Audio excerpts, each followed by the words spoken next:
24th of April. Today I've been potting up my tomato plants into the final pots, which is like a double pot method. Some of you have been following me for a few years and seen how I do it, but I've got a few left over to do, which are more for the outdoor sort of varieties I'm growing, and also part of the compost sort of testing. Basically these are, how it works. These are 3 litre pots. It's a 2-pot method. I'll show you on the other ones, which will just be a 2-pot, but it's the same principle. So the ones I've got a pot on after are Marmand and Subarctic Plenty, which don't know where they're going to go yet, but they'll be outside, whether in pots, but probably in the ground if the space comes available, just for some early ones, providing blight stays away.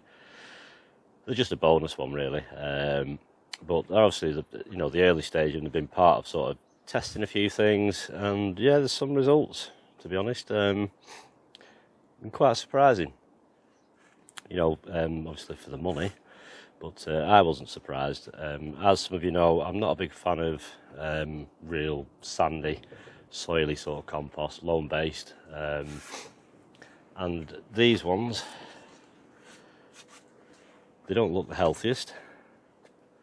They're not bad, they'll recover. There's nothing wrong with them. They're just a lot smaller. These were planted in the Westlands young plant compost with John Innes. Very sort of soily, sandy, compacts quite a lot. I did put some of my lettuce in him as well, and they're planted out now, but like I thought, they were a nightmare to get out the seed trays because it just compacts, and I've just never been a real fan of it because of that reason, really. It's just very soily. But I thought, because these are going to go outside, I'll put them in as a kind of soil base, so they're halfway there. But this one, as you can see in comparison, it's a lot bigger, and it's a lot healthier, to be honest. Now this one is just basically in Verve's multi-purpose peat free. That's what all my tomatoes were in, apart from these other ones. So I'm not completely shocked at the results, but I didn't think it'd be quite so dramatic. But like I said, they will recover. Where tomatoes can be on the last legs, and you just put them in something that they're happy in, and they'll just put more roots out and they'll thrive. So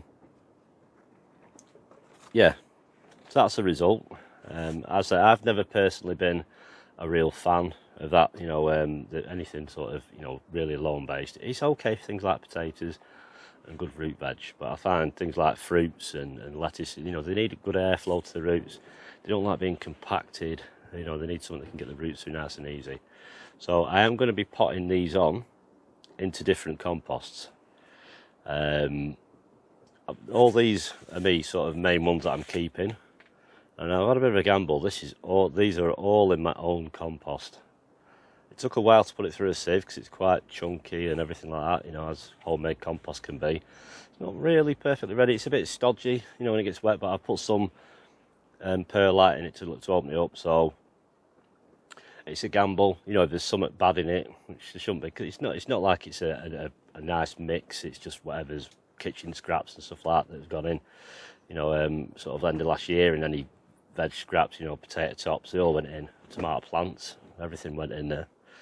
But this should be okay. And this twin pot, obviously these will end up in the raised beds, and that's why I do the twin pot method, which you'll see at a later date, because I'm hoping they'll probably fill these new pots with roots in about 4 weeks, and they'll probably, as soon as they'll probably sulk for a week.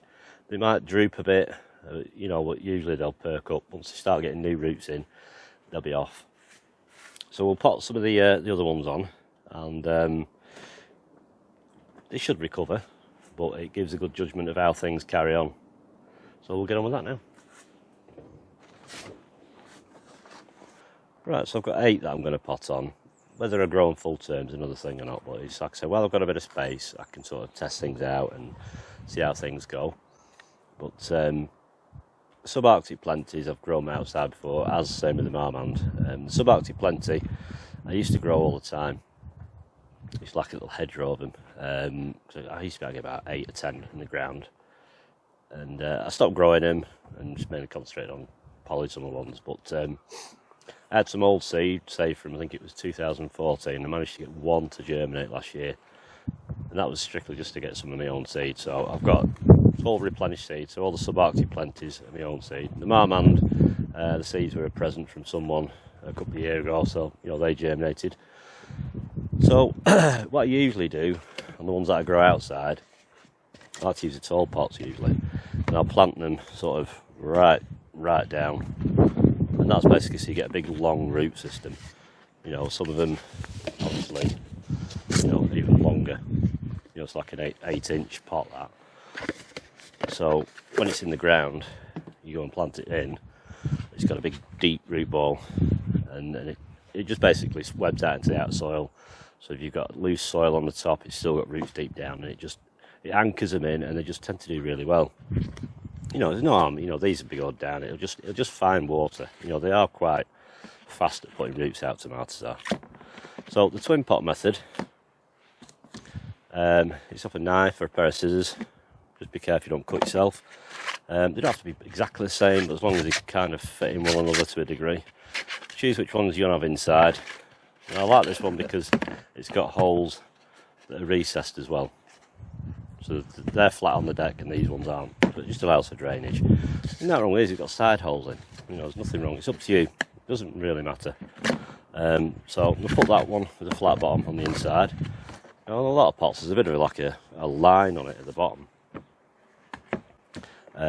Usually where it's a bit like a seam line. And I just use that as a guide. You can use scissors or a Stanley knife or something sharp. This is just a knife that we're in the shed. It's not that sharp, but it'll do the job. Just generally cut round. It doesn't have to be fancy and straight.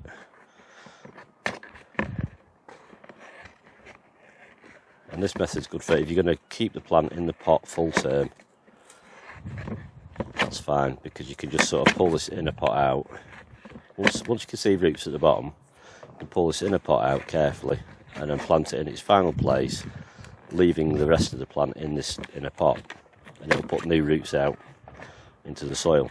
And then you just feed through the top. You've got your deep roots go down for water, and then your feeders always like to hang around near the surface. Not on all plants. So 2 pots, one with a hole at the bottom, one bottom one. Shove that in there. This is my own compost, this one. So it's just kitchen waste. Some canes, bedding stuff, which is just pelleted straw really. So there's tea bags, potato peelings, old tomato plants from last year. I've got a wasp having a visit. And then basically just sort of left for a while to rot down. Worms have gone through it. There's still some bits of stuff that's not broken down, but as of some of today's compost, it's quite fine. Like I said, it's been put through a sieve. Just shove that down in there. See how much I need roughly. Just a sort of, what's this one? Subarctic plenty. I'll do marmands in these.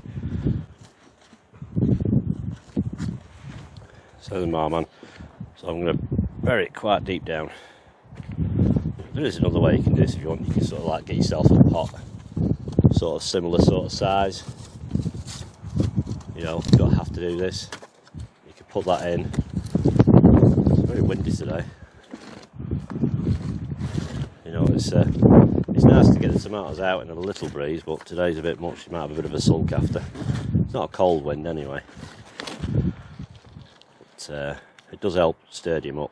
So on the calmer days, I will bring these outside to firm up. And basically just nestle that down like that. And it'll give you a bit of a guide hole. You just carefully pull that out. You have your pot with a little square in the middle.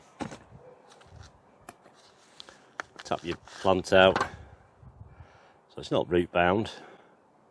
Like I say, it's quite dense, is that compost. It's alright, things will grow in it fine. I'm not saying it's terrible. Some people love the stuff, but I've just never been a fan of anything like, that's too loam based. I like some sort of fibrous stuff in it. Maybe something like a bit of that coconut coir mixed into it. With some perlite helps string it up and that. And then basically we're going to grab these upper leaves, just fill in around that stem, because all the stem put out roots. It's a bit like sometimes when your tomato plants are growing quite tall, they send like weird nodules out the top, and that's where they obviously, top of greenhouses and everything, get quite humid, and it's if they're like licking moisture, you know, out the off the, you know, the grass or the glass or the cover. Simply just nestle that down like that. Well, I tend to, I just sort of recreate gravity really, you know. The settling time could take like a month, and I'll bottom water them, and then basically when it's full of roots, you pull that inner pot out, and the roots will hold that bottom compost in place. Dig a little inch down into the soil or something like that, or inch and a half or whatever, push it down, them roots will go through into the bottom. So I'll label that on the back. I'll just write own, so I know it's my own compost. I'm going to do these all the same, but I'll just video it all anyway, because I'm not looking at anything else today. So this stuff, clear that out of the way because I don't want to sort of mix them all up. You know, I'm going to give everything a fair go.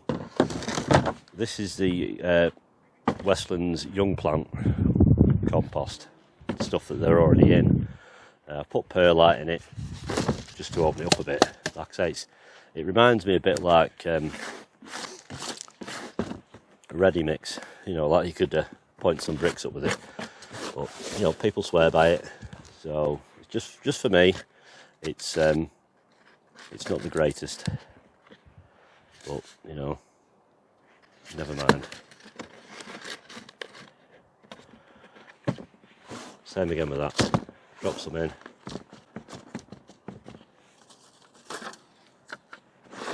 Put your dummy pot in.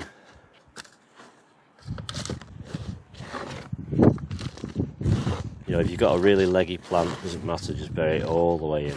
I've had them before now where, you know, someone's given me some real leggy ones and I've pretty much coiled the stem, you know, like that, and buried it as I've gone. You know, or planted it at an angle, and it'll just put out more roots.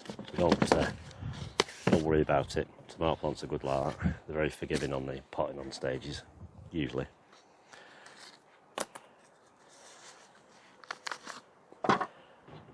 Nestle that down. So there's no change of compost here. It's the same stuff, apart from I put perlite in just to help it drain a bit more. Don't worry about any foliage you bury. Them seed leaves, it doesn't need them anymore. They're usually the first ones to yellow off. They're usually like yellowing or purple sort of tinge on plants is a sign of hunger. You know, and I have watered these with a little bit of liquid seaweed a couple of times, so you know, very depleted. And yeah, they were pricked out as seedlings, but they are young plants, and it is young plant compost. So, like I said, I'm not saying anything's wrong with it. It's just it's not my favourite stuff. So this is a Westland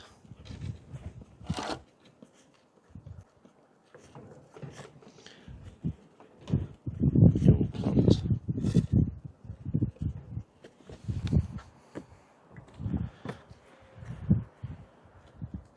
Now I also find it doesn't tend to wick compost the same, this sort of stuff from the bottom. Like I say, it seems to lack that sort of fibrous requirement, you know, that plants like. Put these down here to give them a bit of shelter out that wind, so they don't get knocked about too much. So what have we got next then? This stuff here, which is the Verve container and basket compost. Again with that. Still quite wet, this stuff, but no problems with it so far. Same again, there's perlite. I put perlite in there. They've all sort of been mixed to a sort of 3 parts compost to 1 part perlite. I don't want it to. If you put a lot of perlite in, sometimes it dries out rapid. You know, I just basically, no, it's not been sieved. I've just broken it through my hands and, you know, and then pulled a few of the big chunky bits out. Right, so let's find me other pot now. Come on here. already cut out. Put that in there.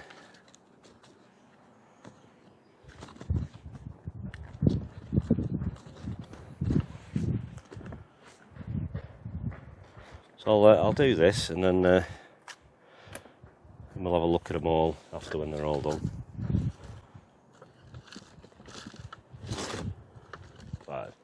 Right, that's those 5 all sort of potted up for testing out. The thing that's different is one of them is a subarctic plenty, which is the Westland multi-purpose with John Innes. So this one's a Westland, this is young plant, the John Innes. Well, John Innes number 1. And then you've got the container and basket one by Verve, the all plant by Westland. It's the New Horizon one, and then my own. So we'll get on. I've got 3 left, so I'll probably pick one of these composts, and I'll do all 3 of the other ones in a deeper pot. So I'll show you how to do them anyway. Let's pop these back down here.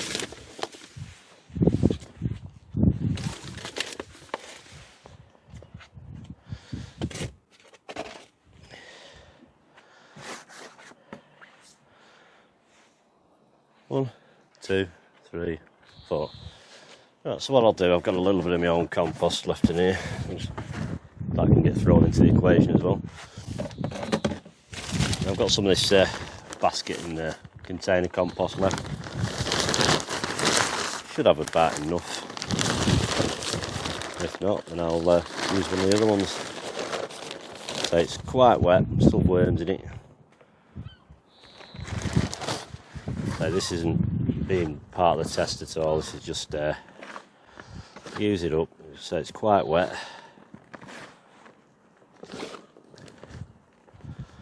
And just break it up with your hands. Should have gloves on really, but no man. Not putting any feeds in it. Something you can add. Some people used to put like little calcium tablets in, you know, because tomatoes do need calcium. It does help prevent blossom end rot, but it's also magnesium as well. So best way is just to make sure your soil's got a good mix of different things going into it, you know, compost manures and things like that. If not, you know, you can get a soil test. I've never bothered doing a soil test. I just think kind of put on what kind of nature intends, which is whatever you don't use, put back to ground, because if you keep taking, eventually your soil will deplete. So whatever goes, whatever can rot down, put it on the ground. Spread that out, a worm. Now I'm going to make some pearl out of that because it is pretty wet.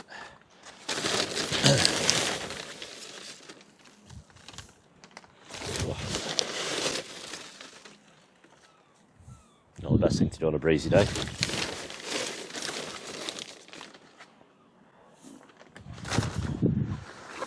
Not following a real measuring guide, it's just over time you just kind of figure it out.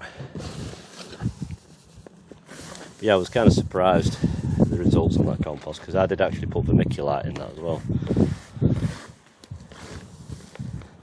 So,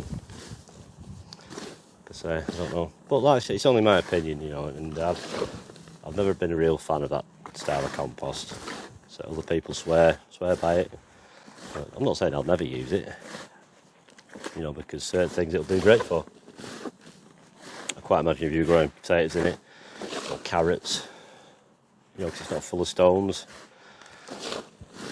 You know, maybe mix it with a bit of vermiculite or something, but in a big tub. Carrots will probably do well because it's quite sandy. You know, it's quite open now, that, so it might dry out fairly quick, but we shall just wait and see.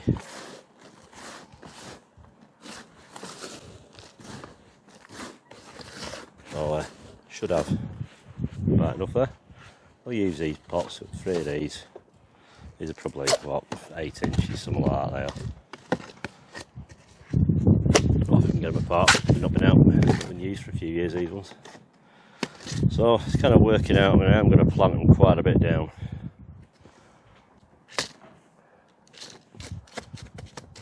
So if you don't tamper it down a bit, when you come to soak it, it won't pull the water up.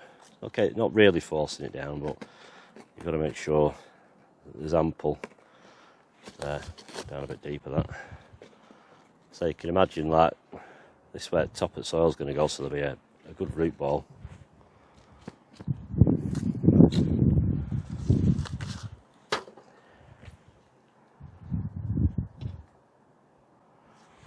Just compost off my hands.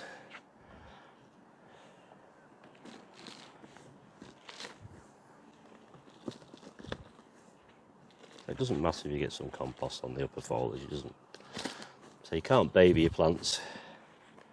You've got to give them a bit of tough love. Don't forget to give it a bit of a shove down around the outside. Because you know, in the right conditions, if it's happy, it won't take long to fill this with roots. Like I say, you know, it'll end up a big root ball that. And it's just easy to work with rather than like a, you know, a big 5 litre pot or something. You know, but if the space isn't available when I come to do it, then I will pot them on. But you know, if we were going into like a 10 litre pot, it's just the same again, whack it right in. That's that one done.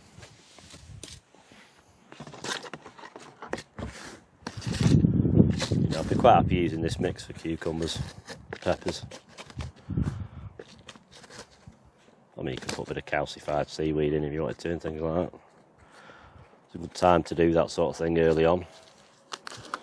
You know, because it doesn't really burn things too much, just as long as you follow the instructions and go on the lighter side rather than full dosage while it's still a young plant.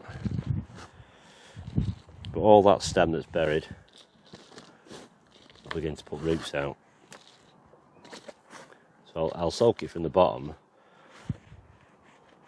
but I'll let it almost dry out and then I'll top water it. That'll just encourage it to trigger some roots out the top. But I'm not going to let it dry right out. Something you can do with peppers, that. You know, I've always found that with pepper plants, you get a lot of foliage on them, and then I like to dry them out a little bit, sort of shock them, and then it kind of thinks it nearly died, and then it sets a lot of flowers then. Garden feed for these, you know, tomato plant, any high potash, you know, same with potatoes. You know, they do require a little bit of nitrogen in the early stages, you know, to get that foliage going. And then as soon as the flower production starts, that's when it wants to set the fruits, and potash just helps it. I mean, I use Tomerite, but this year I've got some Chem Pack, I think it is. I've got a box of that. But any sort of standard tomato feed is a good all-rounder for pretty much anything really. Epsom salts, you know, I think it's a bit of a myth, but it is good for greening stuff up, you know, so now and then a little sort of mist with Epsom salts when they mature. If you see the foliage yellowing off a tad.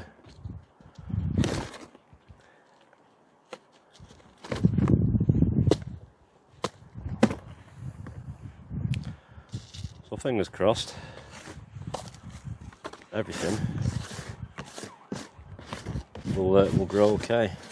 Like I say, I've got to be careful for the cold winds.